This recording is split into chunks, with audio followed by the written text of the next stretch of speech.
કેમ છો બધા? આજે છે ડે 108. તો જો આપણે છે ને અત્યારે કેટલા સબસ્ક્રાઈબર છે ખબર હે? 332. હવે તમને લોકોને છે ને એક રિક્વેસ્ટ કરું છું. શું ખબર? કે તમે જલ્દીથી છે ને 500 સબસ્ક્રાઈબર કમ્પ્લીટ કરાવી દો જલ્દીથી. પછી જો ગમે એ એક સબસ્ક્રાઈબરનો ચેલેન્જ એક્સેપ્ટ કરવામાં આવશે, જી હશે એ બધો. તો પછી જો આપણે ઘરેથી રિક્વેસ્ટ આવી ગઈ કે હવે તું ભણવા પણ બેસી જા. તો આપણે આપ્યું હિન્દીનું ભણવાનું છે, જે હિન્દીનું એ હતું હિન્દીનું કર. એ એક્સેપ્ટ તો આપણે ન લીધી, પણ બોટલે એક્સેપ્ટ કરી લીધો આપણે. કારણ કે હવે તો તું જ છો મારો ઓનર એમ, કેમ કે આપણે બોટલ નવી લઈ લીધી હતી. એટલે એમને થોડીક કોઈ એમને ઓનર બનાવી દે આપણે. લીધી એટલે આપણે ઓનર બનાવ્યો.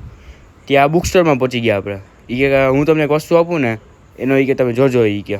તો પછી જો આપણે બુક સ્ટોર આમ જોયું ને બધી સાઈડ, તો ત્યાં તો એ વસ્તુ ન મળી આપણે.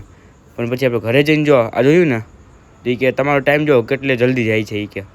આ તો સાચી વાત જ છે, કેટલે જલ્દી વહી જાય ટાઈમ. તો ચાલો આપણે મળી કાલે. હા, સબસ્ક્રાઈબ કરવાનું ભૂલતા નહીં હો.